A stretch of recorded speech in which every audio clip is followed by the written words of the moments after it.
Du coup, est-ce que tu peux nous expliquer ce qu'est la biodiversité et les enjeux qu'il y a pour la préserver?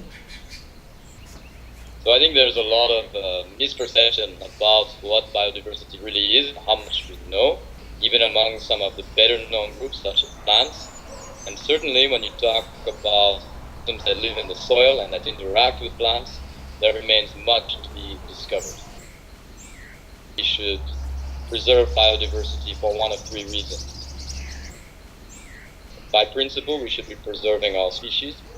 I think a second reason that is very important for preservation is that we might discover some values within this biodiversity. And those values might be very tangible and have an economic value eventually, even if we have not discovered it yet.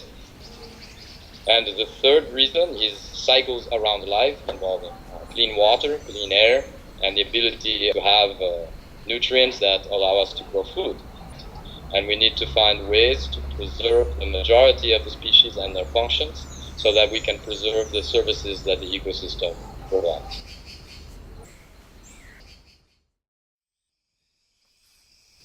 Depuis plusieurs années, le secteur privé et les communautés ont pris conscience de leur impact sur l'environnement et souhaitent aujourd'hui contribuer à la préservation des ressources naturelles. FAI is producing bananas. We have produced bananas for the last 50 years in conventional way. Or there's a shift towards growing bananas organically. We want to lower definitely the impact that we as a company, as a grower have on the environment. Quand même dans le milieu minier, que la prise de conscience est générale. Ils n'appliquent pas tous le même protocole que nous, mais la plupart font un effort. Il y en a beaucoup qui nous demandent des conseils.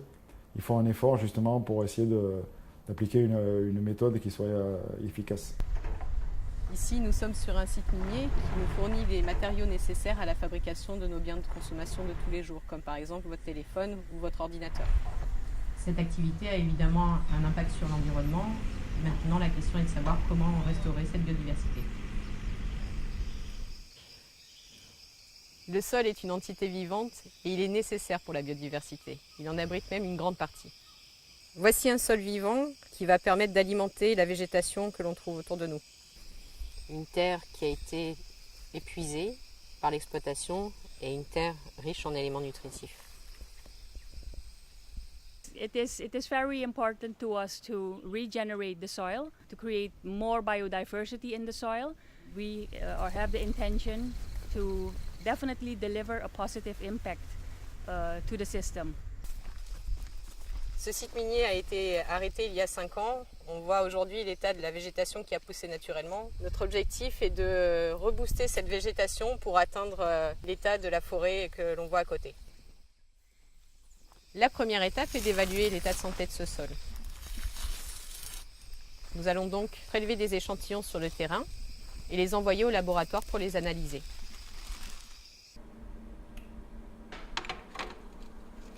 Ici, nous déterminons l'état et la qualité des sols. Nous nous intéressons aux 3 composantes de sa fertilité, l'aspect physique, chimique et biologique. Pour cela, nous étudions les différentes bactéries naturellement présentes dans les sols, en mesurant certaines de leurs activités biologiques. C'est grâce à toutes ces données que nous sommes capables de définir la fertilité des sols. Maintenant que l'on connaît son état de santé, nous allons mettre en place des méthodes pour le restaurer. Il existe des plantes qui ont la capacité de régénérer naturellement la vie du sol. Ces plantes pionnières sont appelées plantes de service fixatrices de nitrogène. Ces plantes vont être sélectionnées en fonction du milieu dans lequel elles vont être plantées.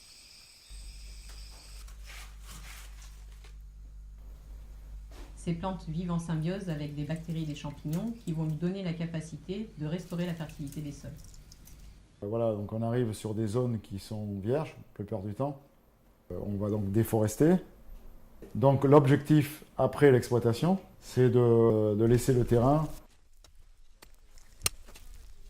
dans un état le plus favorable pour qu'il y ait un retour de la biodiversité avec des espèces dans un état le plus favorable pour qu'il y ait un retour de la biodiversité avec des espèces locales donc avoisinantes et que ça se fasse le plus rapidement possible.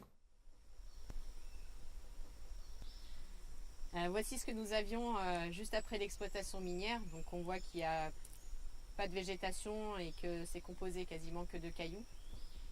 Le sol est donc mort et voici ce que nous obtenons aujourd'hui après 2 ans de plantation.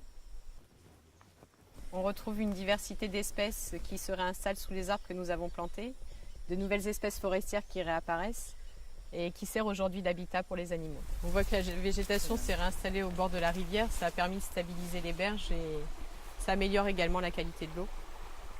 C'est un arbre que nous avons planté lors de la phase de revégétalisation. Donc, la plante se développe bien, on a déjà des graines qui réapparaissent. Donc on a planté une diversité d'espèces qui ont permis de restaurer la fertilité des sols. Et aujourd'hui, on a toute une diversité de plantes naturelles qui se sont réinstallées avec la production de fruits qui permet justement d'alimenter les animaux, les oiseaux notamment, qui vont ensuite les disperser sur l'ensemble du site.